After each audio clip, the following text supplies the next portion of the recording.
ku mau menyenangkanmu. Bagi jemaat yang ingin memberikan persembahan berpuluhan, dapat mentransfer ke rekening BCA yang tertera di layar. Jadi bejana untuk hormatmu, cemerlang bagai emas murni. Tuhan, ku serahkan hatiku.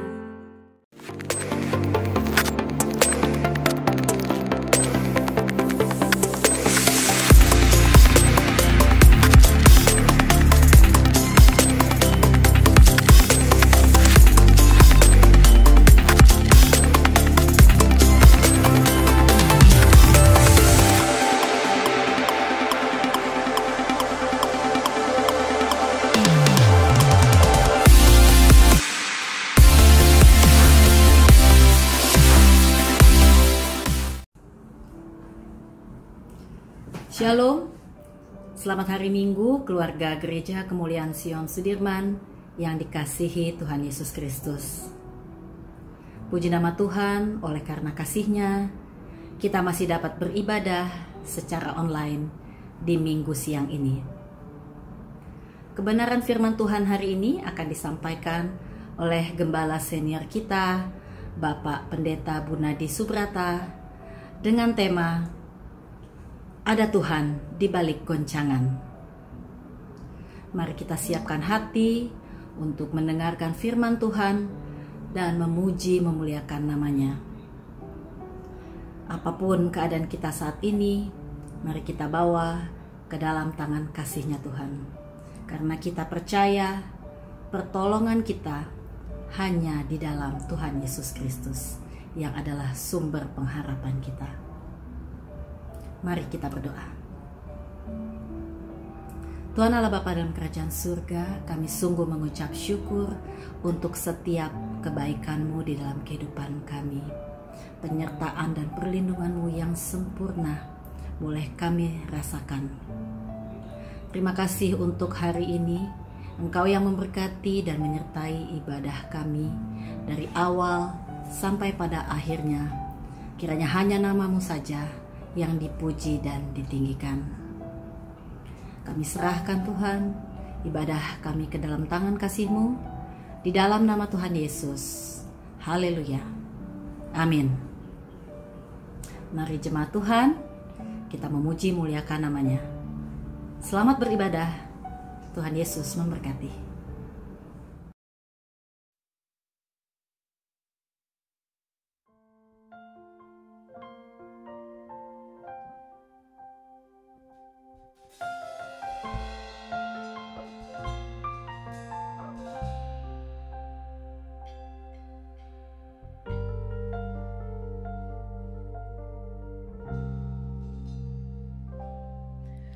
Ku ada sebagaimana ku ada,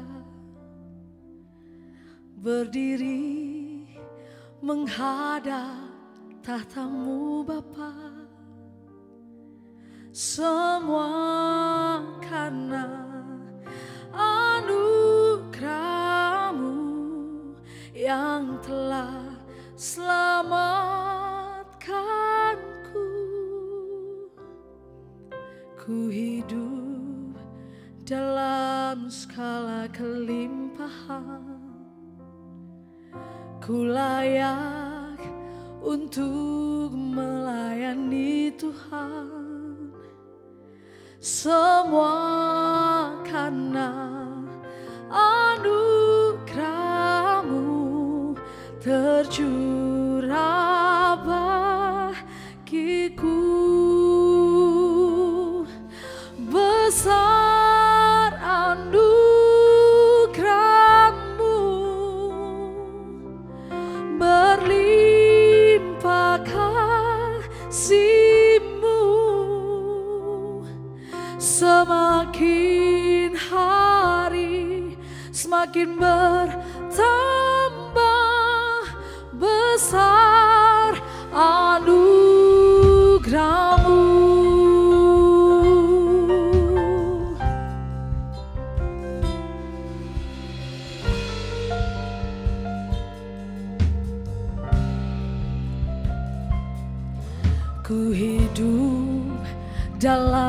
dalam segala kelimpahan. Ku layak untuk melayani Tuhan, semua karena anugerah-Mu tercurah bagiku. Besar anugerah-Mu,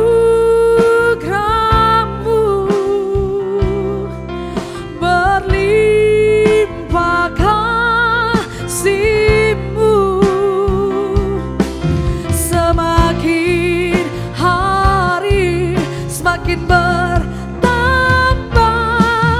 besar anugerah-Mu. Besar anugerah-Mu, berlimpah kasih-Mu, semakin hari semakin bertambah besar anugerah-Mu.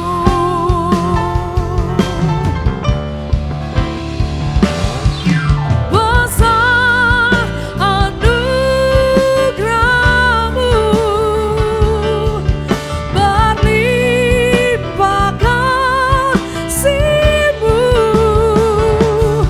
semakin hari semakin bertambah besar anugerah-Mu. Besar anugerah-Mu, berlimpah kasih-Mu, semakin hari semakin bertambah besar anugerah-Mu, semakin hari semakin bertambah besar anugerah-Mu.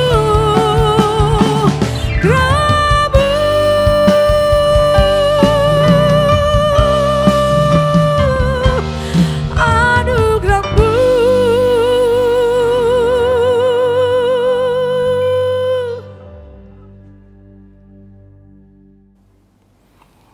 Shalom, saudara-saudara semua yang mengasihi dan dikasihi Tuhan. Salam sehat selalu saudara-saudara. Pada hari ini kembali kita akan menerima perjamuan kudus. Saudara-saudara semua di rumah persiapkan hati terutama, dan juga roti dan anggur. Nah, hari ini saya mau berkhotbah dengan judul Ada Tuhan di Balik Guncangan, saudara. Kita memang sedang dalam guncangan pandemi yang sudah berlangsung 1 tahun lebih. Tetapi ada Tuhan di balik guncangan itu, saudara-saudara. Nah, sebagai orang percaya, kita perlu tahu sebuah prinsip rohani. Ini satu prinsip yang penting, saudara-saudara, yaitu semua hal yang terjadi di muka bumi ini pasti seizin Tuhan. Dan di samping seizin Tuhan, saudaraku perhatikan, maka semuanya itu berkaitan atau berhubungan dengan rencana Tuhan bagi gerejanya. Jadi fokus Tuhan kepada gerejanya di muka bumi ini, saudara-saudara. Dan bicara tentang gereja, yaitu kita semua adalah gerejanya. Jadi fokus Tuhan adalah kepada kita semua. Nah, firman Tuhan mengatakan bahwa rancangan Tuhan, maksud Tuhan, tujuan Tuhan bagi gerejanya pasti berupa kebaikan. Bahkan kalau kita baca dalam Yeremia 29 ayat 11 dikatakan demikian. Sebab aku ini mengetahui rancangan-rancangan apa yang ada padaku mengenai kamu. Demikianlah firman Tuhan, yaitu rancangan damai sejahtera dan bukan rancangan kecelakaan, untuk memberikan kepadamu hari depan yang penuh harapan. Jadi tujuan, maksud, dan rancangan Tuhan bagi gerejanya pasti semuanya baik. Bahkan dikatakan di sini ada janji yang penuh dengan harapan. Nah, pada hari ini saudaraku, saya mau menyampaikan dua maksud atau dua tujuan saudaraku dari Tuhan bagi gerejanya di balik guncangan pandemi ini. Jadi mari kita lihat dari sudut pandang firman Tuhan bahwa di balik guncangan ini, di balik krisis ini, ada tujuan Tuhan, ada maksud Tuhan, ada rancangan Tuhan bagi gerejanya, saudara-saudara. Nah, yang pertama adalah membangunkan kita dari tidur rohani. Jadi sangat penting sekali kita perlu belajar ini, bahwa tujuan Tuhan yang pertama adalah membangunkan saudara dan saya, gereja Tuhan, dari tidur rohani. Mari kita akan lihat ayatnya dalam Roma 13 ayat 11 sampai 12. Demikian firman Tuhan, hal ini harus kamu lakukan karena kamu mengetahui keadaan waktu sekarang, yaitu bahwa saatnya telah tiba bagi kamu untuk bangun dari tidur. Sebab sekarang keselamatan sudah lebih dekat bagi kita daripada waktu kita menjadi percaya. Hari sudah jauh malam, telah hampir siang. Sebab itu marilah kita menanggalkan perbuatan-perbuatan kegelapan dan mengenakan perlengkapan senjata terang. Haleluya. Saudara-saudara, sebelum pandemi 1 tahun yang lalu, sesungguhnya banyak sekali orang-orang Kristen yang tidur rohaninya. Tapi jangan sampai saudaraku, setelah pandemi ini berlangsung 1 tahun lebih, tetap saja orang-orang percaya nggak bangun-bangun. Tetap saja orang-orang percaya tidur rohaninya. Jangan sampai terjadi seperti itu, saudaraku. Gereja Tuhan harus bangun, ya, harus bangun dari tidur rohani. Dan ini harus, saudaraku, karena waktunya sudah sangat dekat. Nah, apa tandanya orang yang tidur rohani? Apa tanda atau ciri-ciri daripada orang yang tidur rohani? Yang pertama adalah, saudaraku, orang yang tidur tentu tidak sadar waktu. Makanya waktu bangun, ia langsung lihat jam. Saudara dan saya juga sama. Waktu kita tidur, kita nggak ingat waktu. Maka waktu kita bangun tidur, biasanya kita lihat jam. Ya, sudah jam berapa? Yaitu tanda pertama daripada orang yang tidur. Demikian juga orang yang tidur rohani sama. Artinya ia tidak sadar bahwa waktu pengangkatan gereja, waktu kedatangan Tuhan sesungguhnya sudah dekat. Sama sekali nggak sadar, saudaraku, bahwa waktunya sudah dekat. Ini waktu yang serius, saudara. Meskipun pandemi sudah setahun lebih, ternyata banyak orang percaya masih nggak serius mencari Tuhan. Mereka tetap saja hidup dalam dosa, jatuh bangun dalam dosa. Tidak ada perubahan sama sekali. Itu membuktikan sesungguhnya mereka itu masih tidur rohaninya. Yang kedua, saudara, orang yang tidur tidak merasa lapar dan haus. Ketika bangun baru ia merasa lapar dan haus. Demikian juga orang yang tidur rohani, tidak ada rasa lapar dan haus akan Tuhan dan juga akan firman Tuhan. Padahal, saudaraku, perlu kita ketahui, memiliki hati yang lapar dan haus akan Tuhan dan firman Tuhan, itu faktor yang terpenting dalam pertumbuhan rohani. Kalau nggak ada itu, rohani kita nggak akan bertumbuh.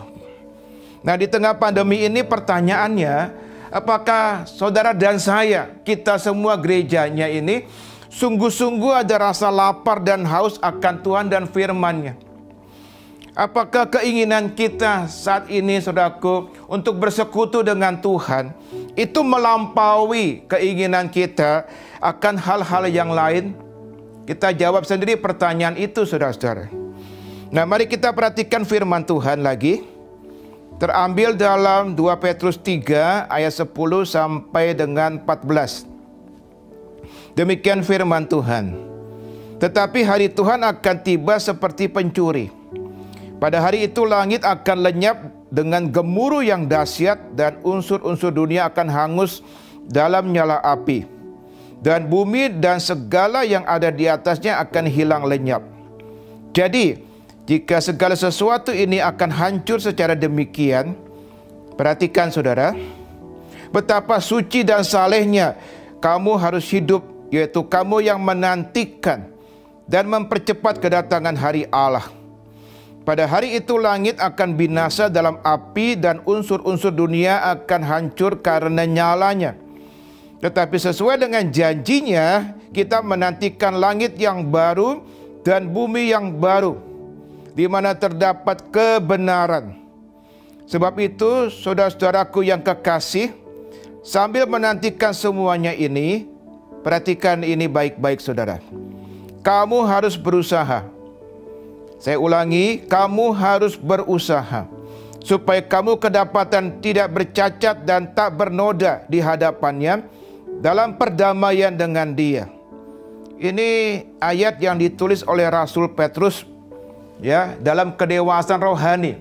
Ini surat terakhir dia, saudaraku, menjelang dia mati syahid. Dalam ayat-ayat ini Petrus menyampaikan tentang kepastian kedatangan Tuhan Yesus. Jadi Tuhan Yesus pasti akan datang kali yang kedua. Nah, dalam ayat 11 dikatakan, betapa suci dan salehnya kamu harus hidup. Jadi ini pesan Petrus kepada kita yang hidup di akhir zaman. Betapa kita harus menjaga kesucian, kesalehan hidup ini. Dan kemudian di dalam ayat 13 dan 14 ia menambahkan, supaya kamu kedapatan tidak bercacat dan tidak bernoda di hadapannya. Jadi serius saudaraku, kita mesti mempersiapkan diri baik-baik. Menjelang pengangkatan gereja, kedatangan Tuhan Yesus yang kedua kali, maka kita tidak bisa main-main lagi sebagai anak-anak Tuhan. Serius membangun kerohanian kita. Bagaimana mungkin orang-orang yang tidur rohaninya akan diangkat pada waktu pengangkatan orang-orang kudus? Tidak mungkin saudaraku. Oleh karena itu dalam kasihnya, perhatikan dalam kasihnya, karena Tuhan itu kasih, karena Allah itu kasih, penuh kasih kepada kita, maka Dia mengizinkan guncangan pandemi ini. Karena Tuhan mengasihi kita, supaya saudara dan saya, supaya gerejanya itu bangun dari tidur, supaya Tuhan bisa siapkan pada waktu pengangkatan kelak, saudara-saudara. Nah, bangun dari tidur rohani juga dapat berarti keluar dari zona nyaman hidup kita. Perhatikan saudaraku, zona nyaman itu zona yang bahaya buat kita. Makanya kita perlu keluar dari zona nyaman kehidupan kita. Masih banyak orang percaya di akhir zaman ini sebenarnya ada di zona nyaman. Tujuan hidupnya hanya mengejar kenyamanan, hanya mengejar kekayaan, hanya mengejar kepuasan hidup di dunia ini. Tidak peduli mendapatkannya dengan berbuat dosa. Masih ada orang-orang Kristen seperti itu, saudaraku, di tengah-tengah pandemi ini. Barangkali karena pengajaran dari prosperity gospel, maka mereka punya motivasi mengikut Tuhan, itu bukan karena mengasihi Tuhan, tapi karena ingin kaya, karena ingin sukses, ya, karena ingin hidup nyaman, itu saja. Nah, di tengah pandemi ini, bukannya mereka membangun manusia rohani menjadi kokoh, menjadi kuat, bukannya membangun keluarga menjadi lebih harmonis.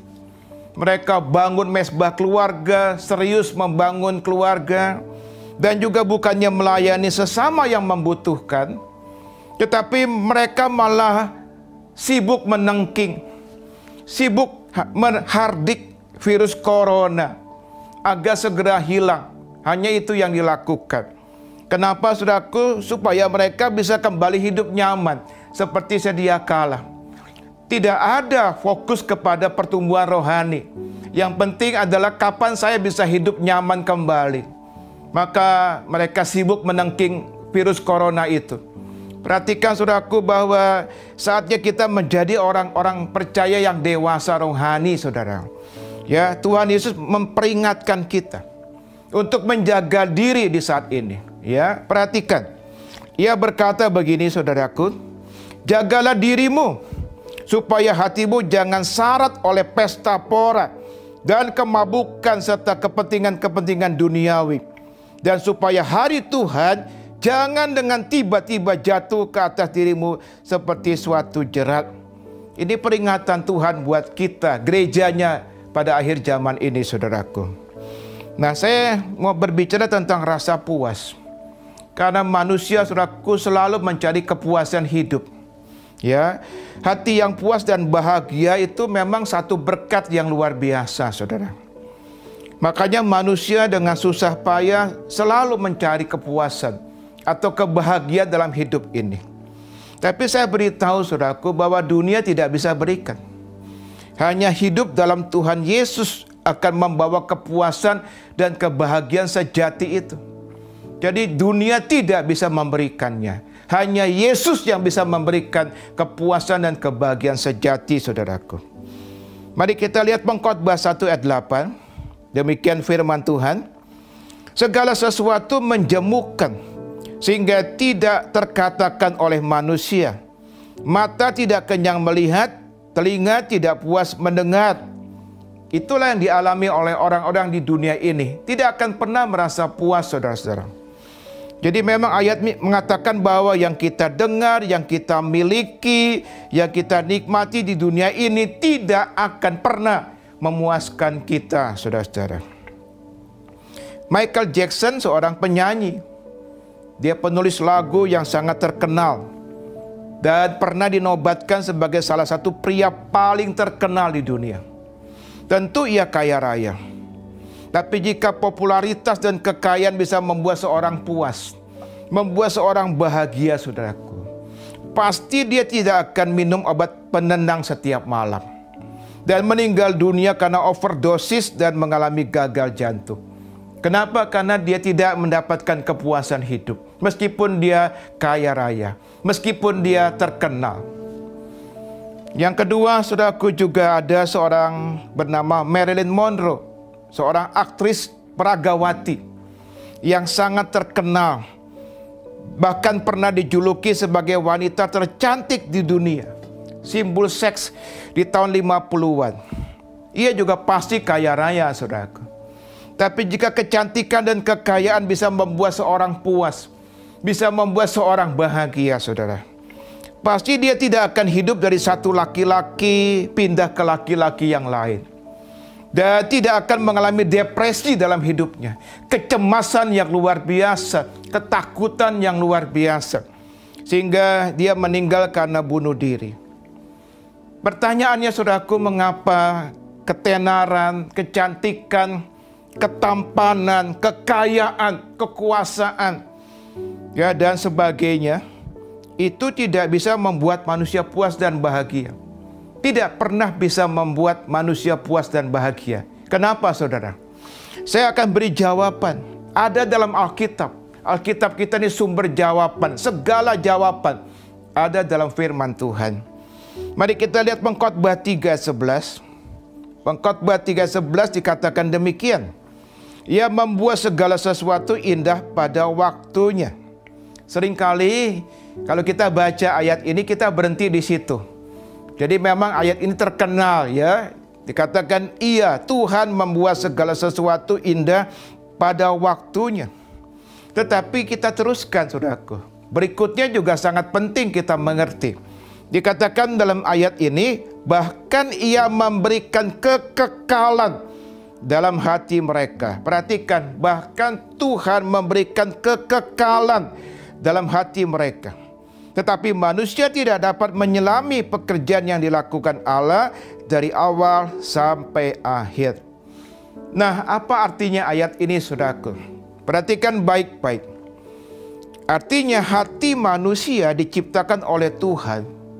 Hati saudara dan saya ini diciptakan oleh Tuhan untuk menerima sesuatu yang kekal. Baru kita bisa puas. Jadi kalau kita terima sesuatu yang fana, kekayaan itu fana, kesuksesan itu fana, maka tidak akan pernah memuaskan hidup kita.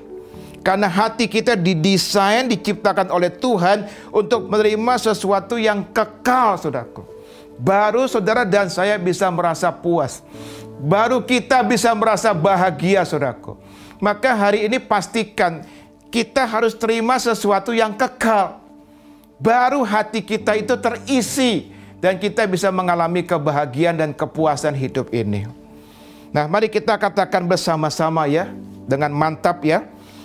Hati manusia diciptakan oleh Tuhan untuk menerima sesuatu yang kekal, baru bisa puas.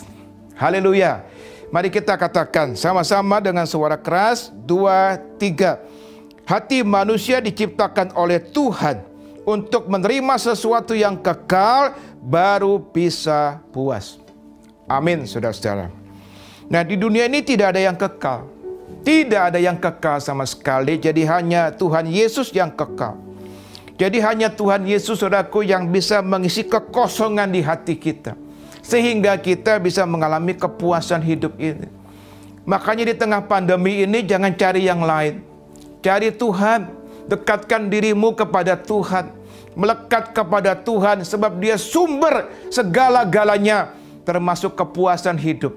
Termasuk kebahagiaan hidup kita. Ada di dalam Dia, saudara-saudara. Seorang bernama Blaise Pascal.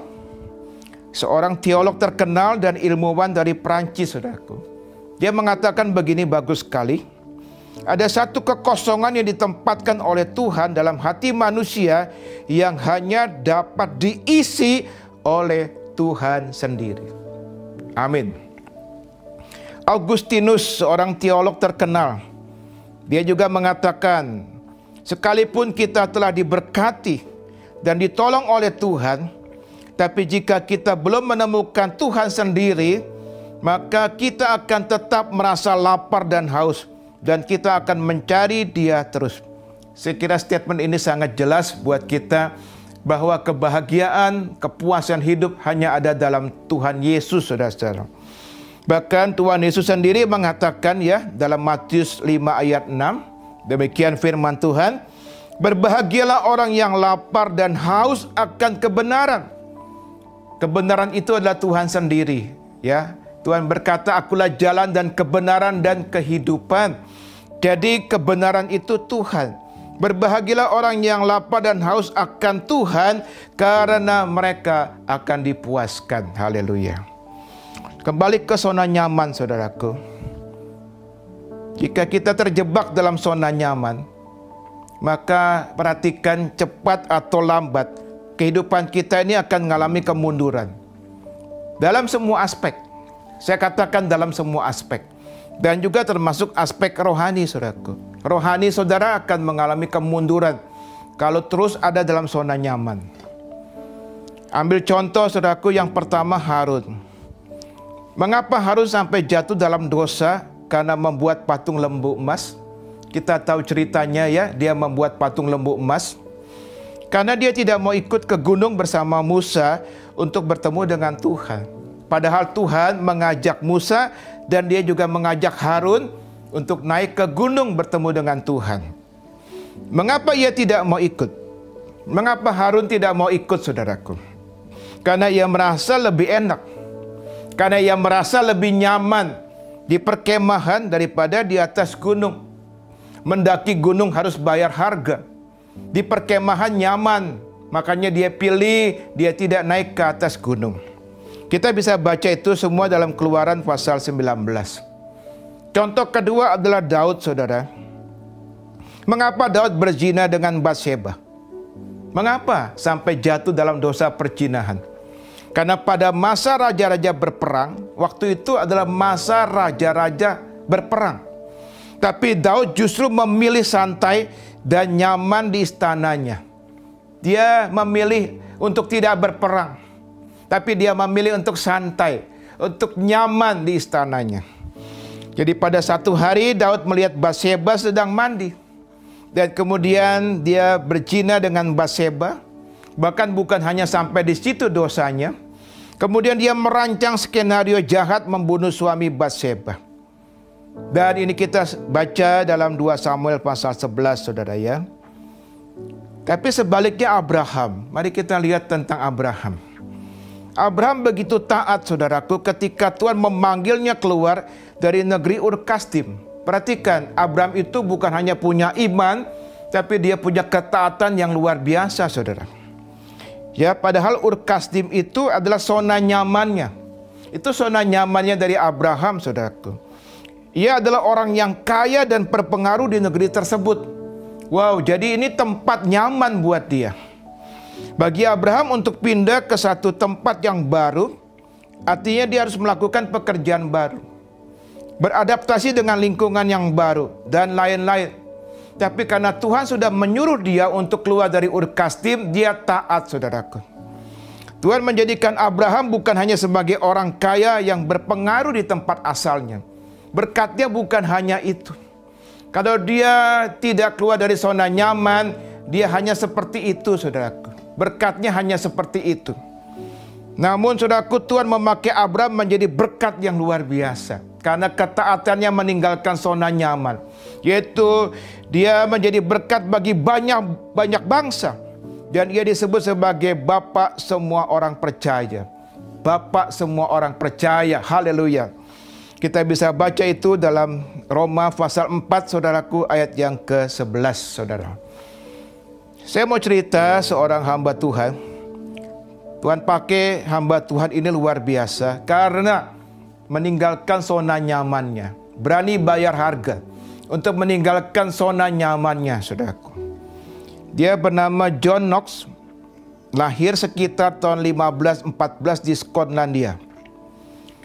Ketidakpuasan John Knox dalam pengajaran yang dianggapnya menyimpang, saudara, membuatnya meninggalkan zona nyamannya sebagai imam dan notaris di kepausan pada tahun 1540. Untuk apa? Untuk dia melakukan gerakan reformasi di Skotlandia. Berbagai hambatan dan penganiayaan harus diterima oleh dia karena aksinya itu. Dia dianiaya, saudaraku, karena dia berani melawan. Dia meninggalkan zona nyamannya karena pengajaran firman Tuhan sudah dibelokkan. Tapi perjuangannya membutuhkan hasil yang nggak mudah.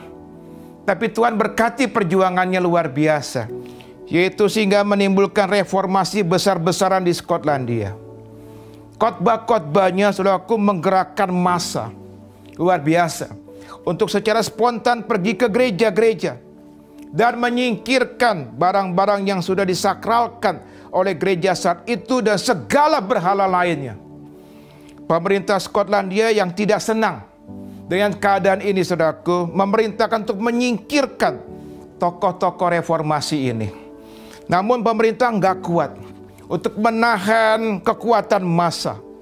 Massa sangat menopang John Knox dan juga rekan-rekannya, saudaraku, yang mengadakan gerakan pembaruan. Bukan hanya itu, saudaraku, parlemen bahkan kemudian mengakui bahwa pengajaran yang diajarkan oleh John Knox kembali kepada Alkitab itu adalah satu-satunya pengajaran yang paling benar di Skotlandia. Oh, kebangunan rohani besar terjadi di kalangan umat Kristen, saudaraku, di Skotlandia. Jadi saya ingin beritahu hari ini, saudaraku, kalau Tuhan mau pakai kita secara luar biasa, kita mesti berani bayar harga untuk meninggalkan zona nyaman kita, saudaraku. Demikian juga melalui guncangan pandemi ini. Tuhan memanggil saudara dan saya untuk mari keluar dari zona nyaman kita. Jangan lagi berada di zona nyaman kita, saudaraku. Mari kita responi Tuhan dengan serius. Responi Dia dengan serius. Mari hari-hari ini kita bangun, saudaraku, persekutuan pribadi yang intim dengan Tuhan sebagai gaya hidup.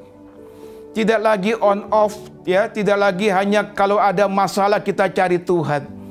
Mari kita bangun persekutuan yang intim dengan Tuhan. Tuhan itu lebih besar dari segala yang sedang dan kita alami. Dia itu Tuhan yang lebih besar daripada masalah apapun yang kita hadapi. Mari kita hidup bergantung mutlak kepada Tuhan hari-hari ini.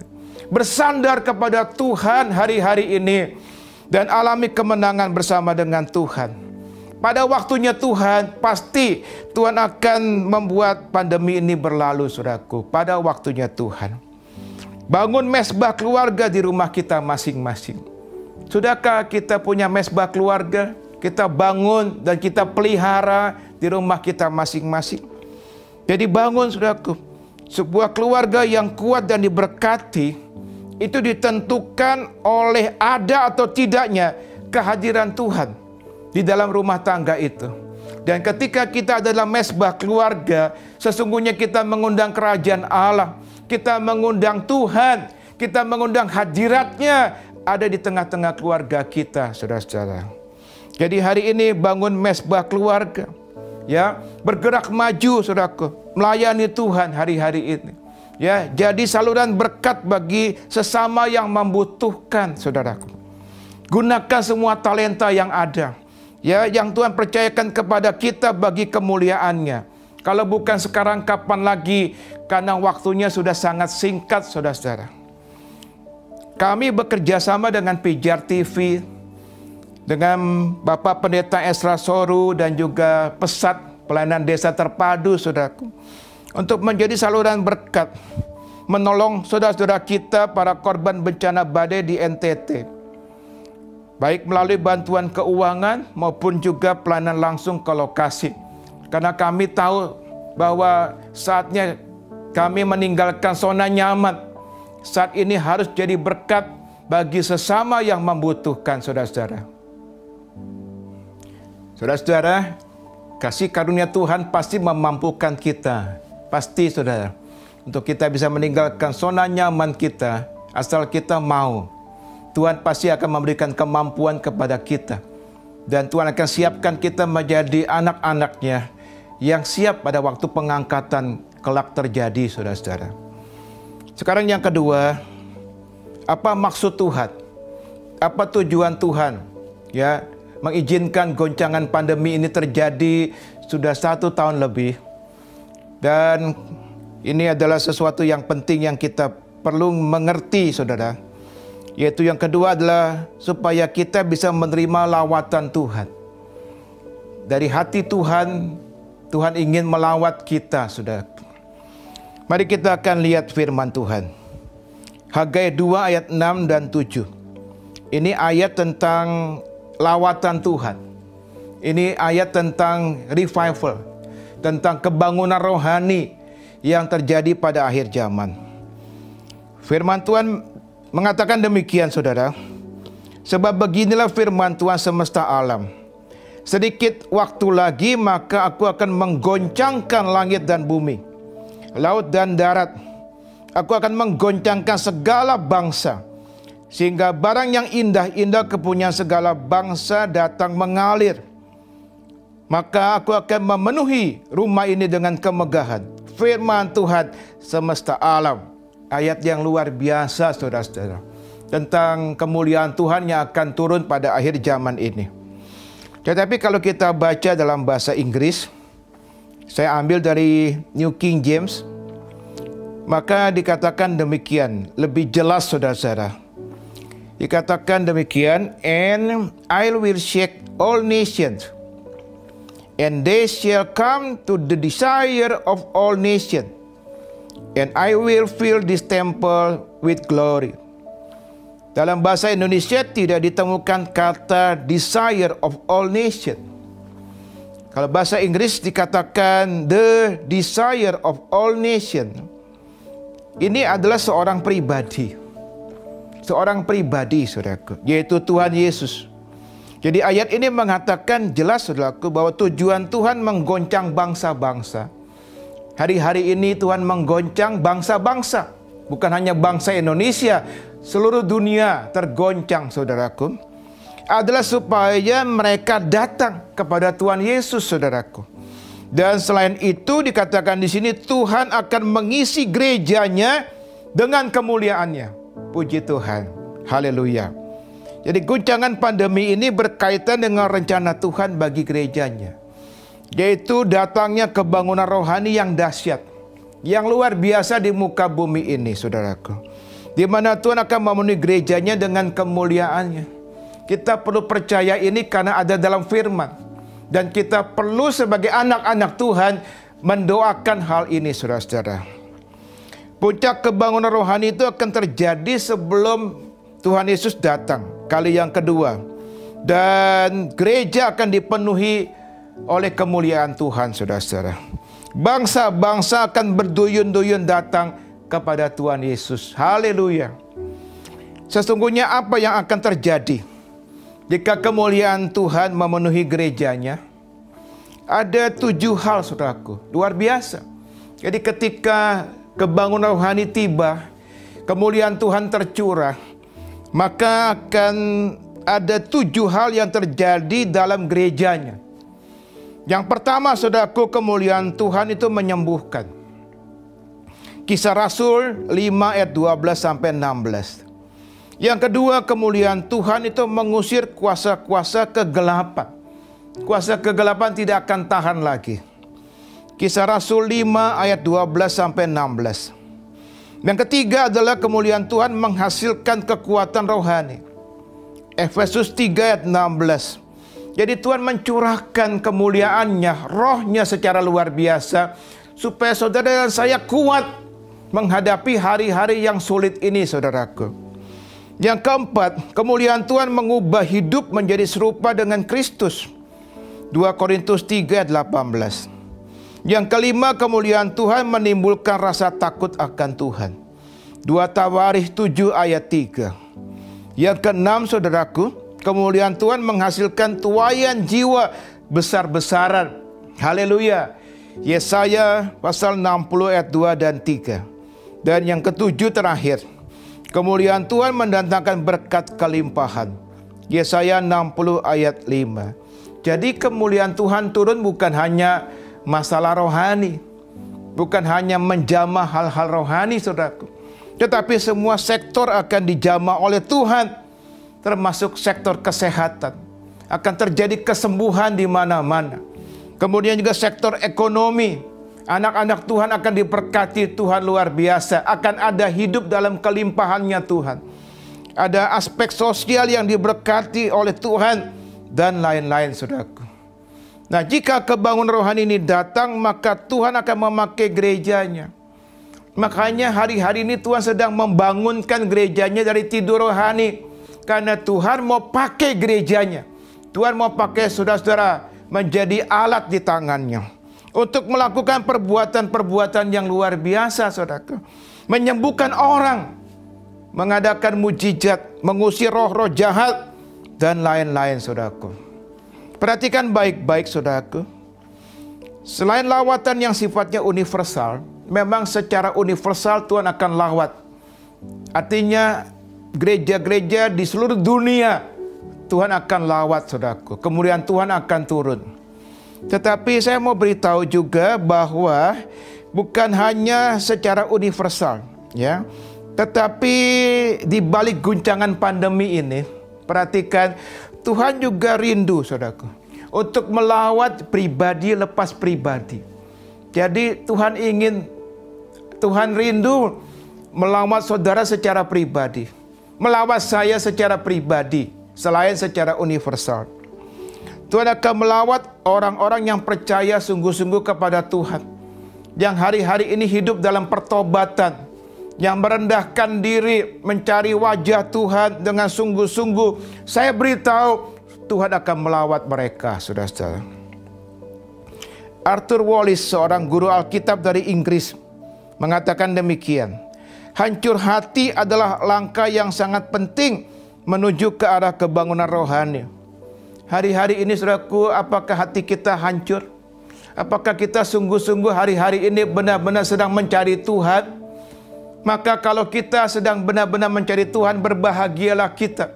Sebab mata Tuhan tertuju kepada kita. Dan Dia rindu melawat kita, pribadi lepas pribadi, saudara-saudara. Nah, bicara tentang kebangunan rohani, ada polanya, saudaraku. Jadi perhatikan polanya Tuhan begini. Tuhan lebih dulu mendatangkan guncangan atau krisis. Jadi sebelum kebangunan rohani tiba, Tuhan lebih dulu mendatangkan goncangan, mendatangkan krisis, saudaraku. Lebih dulu datang sebelum revival itu muncul. Ya, dan revival atau kebangunan rohani itu didatangkan Tuhan sebagai persiapan, perhatikan, untuk menghadapi kesulitan atau penderitaan berikutnya. Jadi seperti sebuah siklus, saudaraku. Dalam masa-masa krisis, maka Tuhan mendatangkan revival, kebangunan rohani untuk mempersiapkan diri gerejanya untuk menghadapi kesulitan berikutnya. Seperti itulah polanya Tuhan. Saya ambil contoh ya saudara. Kebangunan rohani gereja mula-mula ya, itu tercatat dalam Kisah Para Rasul, terjadi pada masa aniaya Kekaisaran Romawi. Namun kebangunan rohani terjadi sebagai apa? Persiapan gereja Tuhan, gereja mula-mula, untuk menghadapi kesulitan berikutnya, menghadapi penderitaan berikutnya yang tidak mudah mereka harus hadapi, saudaraku. Akibat kebangunan rohani itu, maka perhatikan, Petrus, Yohanes, dan murid-murid lainnya itu mendapatkan kuasa luar biasa. Dari pencurahan Roh Kudus mereka menerima power. Mereka mendapatkan kuasa luar biasa dari Roh Kudus untuk menghadapi penderitaan pada waktu itu. Dan mereka diberkati Tuhan luar biasa dalam pelayanan. Pelayanan mereka disertai dengan mujizat. Mereka memenangkan ribuan orang bagi Tuhan. Dan mereka dikatakan juga dalam firman Tuhan disukai semua orang. Dan hidup mereka menjadi berkat. Perhatikan gereja mula-mula berkembang secara luar biasa. Haleluya. Saya ambil contoh yang lain, saudara. Kebangunan rohani di Wales terjadi sekitar tahun 1904. Itu mempersiapkan ribuan pemuda. Waktu itu begitu banyak pemuda-pemudi dilawat Tuhan dalam kebangunan rohani ini. Ternyata itu sebagai persiapan untuk menjadikan mereka para pejuang, ya, para pahlawan di medan peperangan pada waktu Perang Dunia ke-1, yaitu tahun 1914 sampai dengan 1918.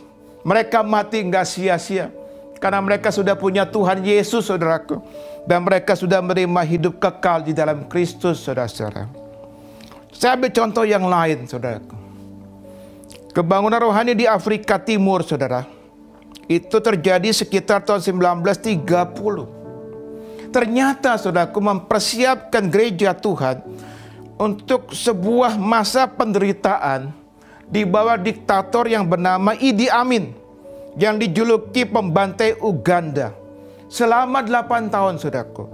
Dari tahun 1971 sampai dengan 1979. Tapi, saudaraku, gereja Tuhan dipakai Tuhan luar biasa dan mengalami kemenangan di tengah penderitaan yang luar biasa itu. Itu akibat karena mereka mengalami lawatan Tuhan, saudara-saudara. Demikian juga saat ini. Renungkan baik-baik, saat ini juga kita mengalami hal yang sama. Tuhan mengizinkan guncangan pandemi untuk seluruh dunia. Sedang mempersiapkan untuk kebangunan rohani yang akan datang. Yang dahsyat yang akan datang ke muka bumi ini. Kebangunan rohani didatangkan Tuhan sebagai persiapan bagi gerejanya untuk menghadapi masa-masa sulit ke depan.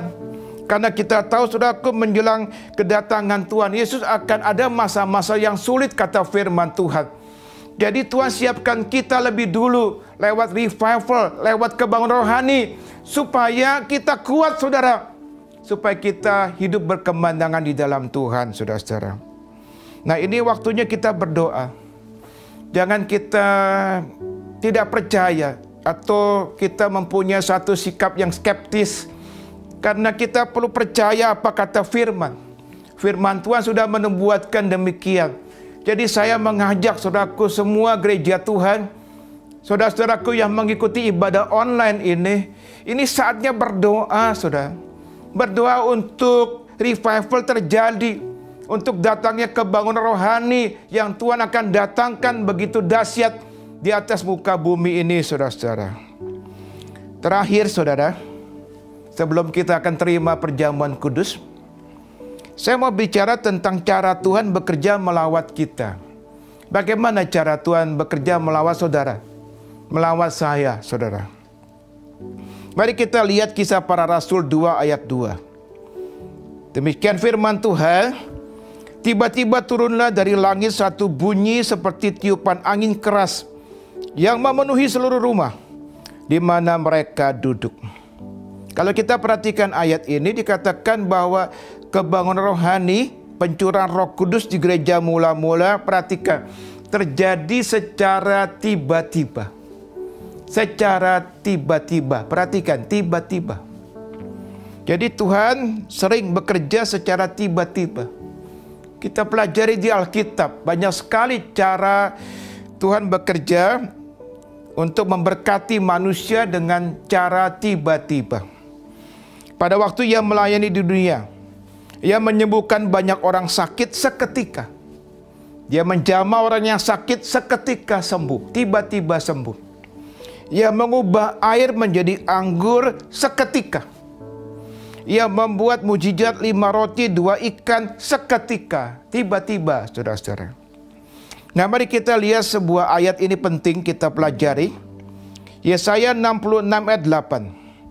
Demikian firman Tuhan. Siapakah yang telah mendengar hal yang seperti itu? Siapakah yang telah melihat hal yang demikian?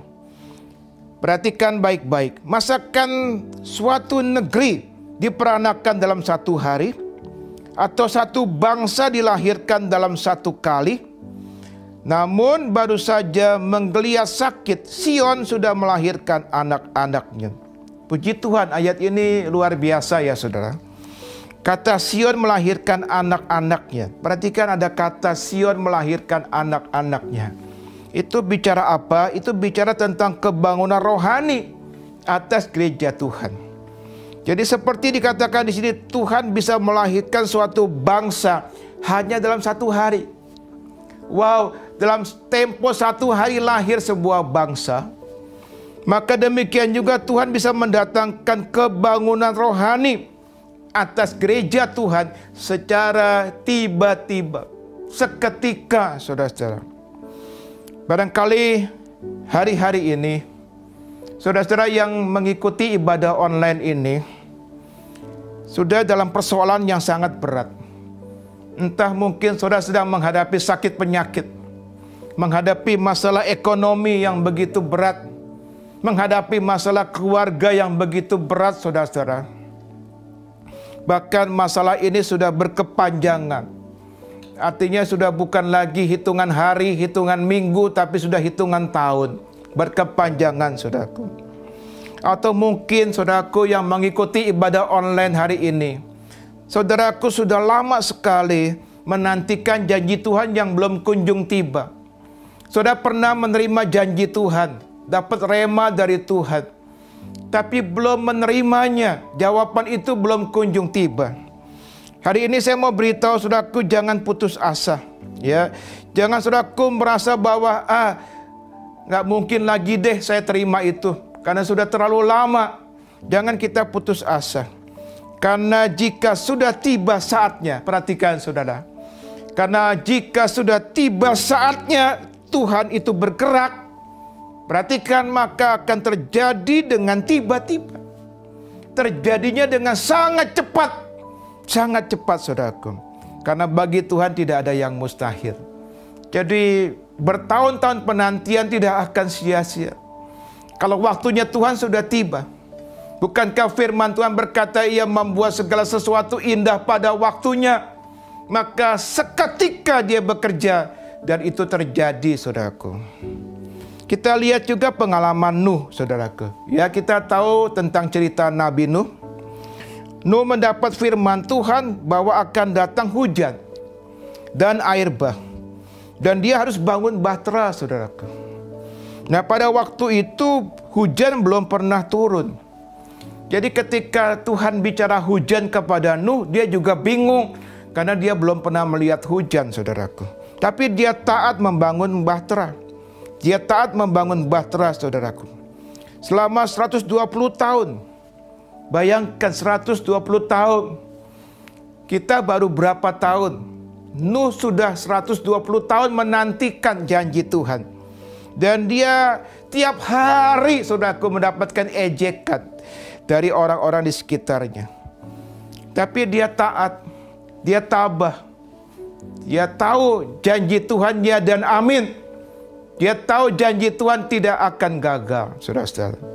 Maka tiba-tiba kata firman Tuhan, Tuhan berbicara kepada Nuh hanya dalam tempo 1 minggu sebelum air bah itu terjadi, saudaraku.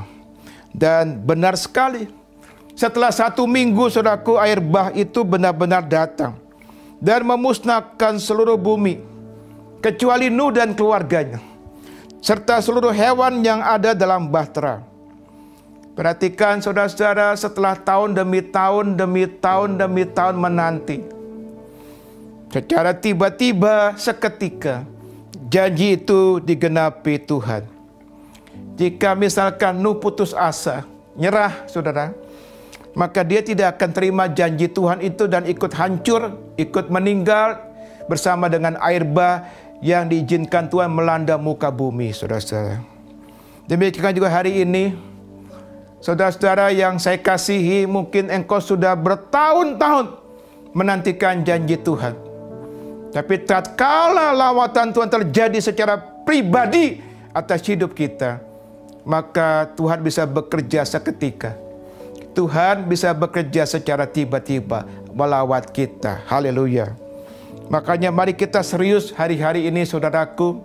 Ini dorongan hati saya dan saya sampaikan kepada saudara semua yang mengikuti ibadah online ini untuk doakan kebangunan rohani.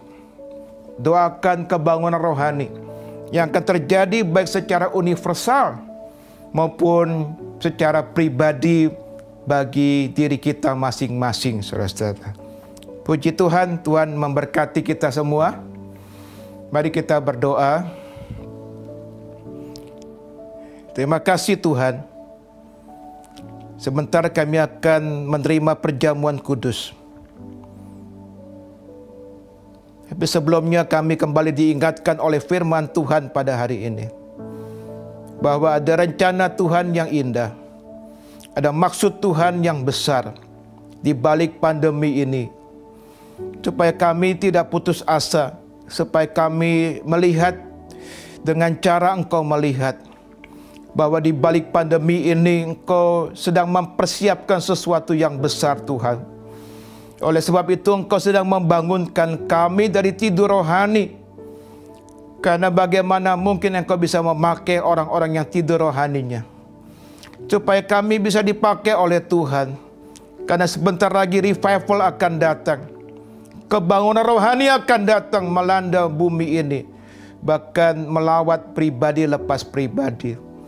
Tuhan Yesus, hari ini biarlah kami sadar akan hal ini. Kami menetapkan hati kami untuk datang kepada Tuhan lebih serius, untuk mencari wajah-Mu Tuhan, bertobat dan meninggalkan jalan-jalan yang salah dan jahat. Terima kasih Tuhan, Engkau memberkati semua umat-Mu Tuhan yang hari ini sedang mengikuti ibadah online. Biarlah mereka juga memantapkan diri mereka untuk menerima Yesus sebagai Tuhan dan Juru Selamat. Bahwa dengan mantap mereka berkata bahwa Yesus adalah Tuhan saya, Juru Selamat saya, yang menyelamatkan hidup saya. Dan biarlah Tuhan menjamah umat-Mu hari ini, agar mereka juga boleh berani keluar dari zona nyaman mereka. Rela keluar dari zona nyaman mereka, karena itu bukan zona nyaman yang ditentukan oleh Tuhan dalam hidup mereka. Mereka harus keluar dari zona nyaman itu untuk melayani Tuhan, untuk menjadi berkat bagi sesama. Karena memang kedatangan Tuhan sudah tidak lama lagi. Terima kasih Tuhan, terima kasih. Kami mempersiapkan diri kami untuk menerima perjamuan kudus. Terpuji nama-Mu Tuhan. Di dalam nama Tuhan Yesus. Haleluya. Amin. Amin. Saudara-saudara, kita akan memuji Tuhan, menyembah Tuhan bersama, sambil kita mempersiapkan diri kita, roti dan anggur, untuk menerima perjamuan kudus.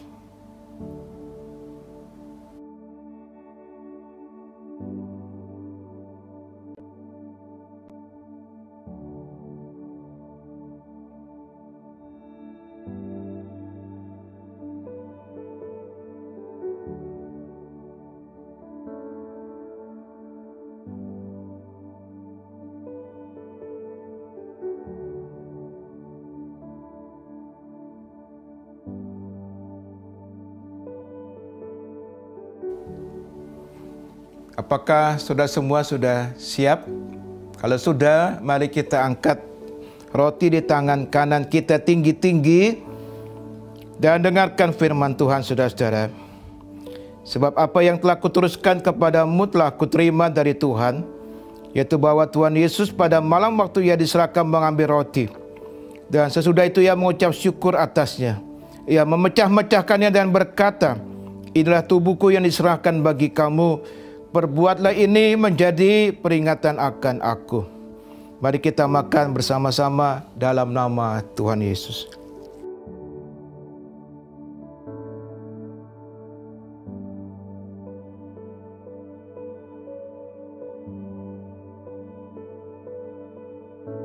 Mari kita angkat cawan di tangan kanan kita tinggi-tinggi.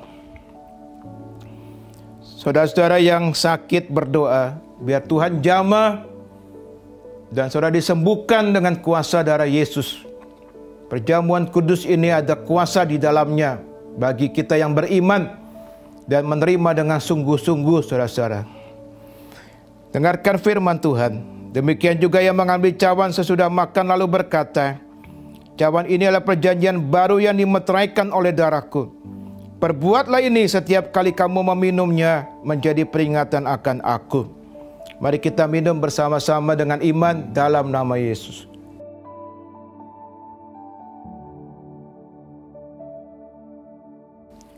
Haleluya, haleluya. Mari kita semua mengangkat tangan kita, mengucap syukur kepada Tuhan pada hari ini, saudara-saudara. Tuhan, Engkau berkati umat-Mu di GKS Sudirman. Hamba-Mu, Ibu Pendeta Seliana Sorongan, dengan Pak Ian beserta keluarga, hamba-Mu Pendeta Yoldi Tuyu beserta keluarga, dan juga semua diaken Tuhan, dan keluarga mereka masing-masing. Tuhan memberkati, Tuhan memelihara mereka dengan sempurnanya Tuhan di tengah pandemi ini, dan memberkati mereka. Juga semua jemaat biar Engkau jamah Tuhan, dalam nama Yesus, biar mereka semakin mantap dan yakin bahwa keselamatan hanya ada di dalam nama Tuhan Yesus Kristus. Dan yang sakit Tuhan jamah, biar terjadi kesembuhan, karena bagi-Mu tidak ada yang mustahil. Terima kasih Tuhan, beri kami kasih karunia semua, untuk kami bisa meninggalkan zona nyaman kami. Sebab bukan waktunya hidup dalam zona nyaman hari-hari ini. Kami mesti keluar. Kami mesti lebih dekat lagi sama Tuhan, mencari Engkau, bersekutu intim dengan Engkau, dan melayani Tuhan. Terima kasih Tuhan, terima kasih. Dalam nama Tuhan Yesus, haleluya, amin.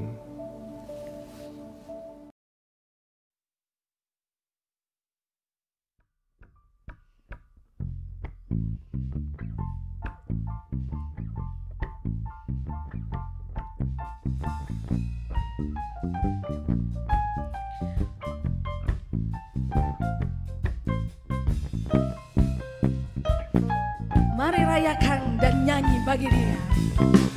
Nyanyi glory, glory, glory bagi Sang Raja. Oh nyanyi glory, glory, glory bagi Sang Raja. Nyanyi glory, glory, glory bagi Sang Raja. Nyanyi rayakan dan nyanyi. Mari serukan, hey serukan.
kita satu dalam doa.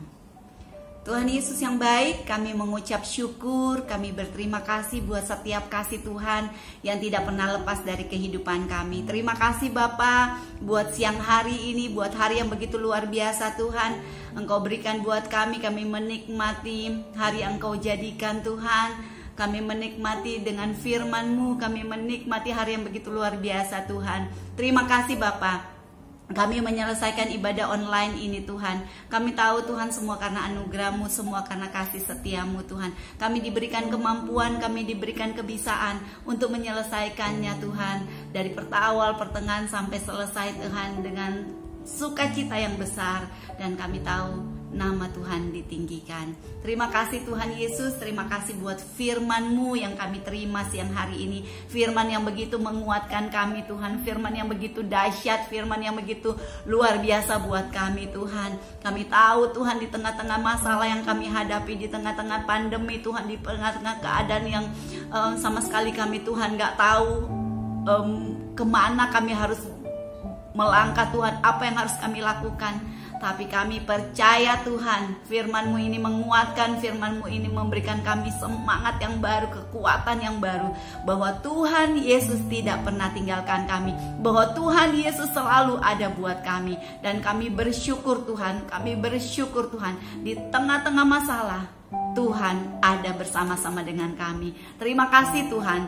Terima kasih buat Bapak Pendeta Bunadi Subrata Tuhan yang sudah menyampaikan firman. Biarlah Engkau berkati Bapak Pendeta Bunadi Subrata Tuhan. Berkati pelayanannya, berkati keluarganya Tuhan. Dimanapun Engkau tempatkan hamba-Mu ini Tuhan, dimanapun pelayanannya Tuhan, Engkau berkati, Engkau lindungi Tuhan. Dan biarlah apa yang mereka kerjakan, keluarga ini kerjakan Tuhan, biar Engkau jadikan itu berhasil. Terima kasih Bapak, tutup bungkus keluarga ini, Pak Bunadi, Ibu Elizabeth, anak-anak dan seluruh keluarga besar mereka Tuhan. Tutup bungkus mereka dengan kuat kuasa darah Yesus. Jauhkan mereka dari mara bahaya, jauhkan mereka dari segala sakit penyakit Tuhan. Jauhkan mereka dari setiap Tuhan niat-niat jahat dari orang-orang sekitar mereka Tuhan. Biarlah mereka terus ada dalam perlindungan Tuhan yang sempurna. Terima kasih Tuhan Yesus, terima kasih Bapa yang baik. Pada siang hari ini juga kami mau berdoa Tuhan buat setiap anak-anak Tuhan yang terlibat langsung Tuhan dalam ibadah siang hari ini Tuhan. Engkau berkati kami Tuhan, Engkau terus tambah-tambahkan kemampuan, kebisaan Tuhan, hati yang sukacita Tuhan, hati yang melayani Tuhan, yang hati yang penuh dengan sukacita, hati yang penuh dengan Tuhan semangat Tuhan untuk melayani Tuhan, hati yang penuh dengan Tuhan haus dan lapar untuk firman Tuhan, untuk masuk dalam hadirat Tuhan. Terus Engkau tambah-tambahkan buat setiap kami Tuhan, pelayan-pelayan-Mu Tuhan, sehingga apapun yang kami lakukan Tuhan, semuanya Tuhan, semuanya untuk hormat kemuliaan hanya bagi-Mu Tuhan. Dan apa saja yang kami lakukan Tuhan, itu boleh menjadi berkat buat orang banyak Tuhan, buat orang yang Engkau tempatkan di sisi kami. Terima kasih Tuhan Yesus, terima kasih Tuhan, terima kasih Bapak yang baik. Kami juga mau berdoa buat gembala kami Tuhan, Ibu Seliana Sorongan dengan Bapak Yantang Kilisan dan juga Bapak Yoldi Tuyu.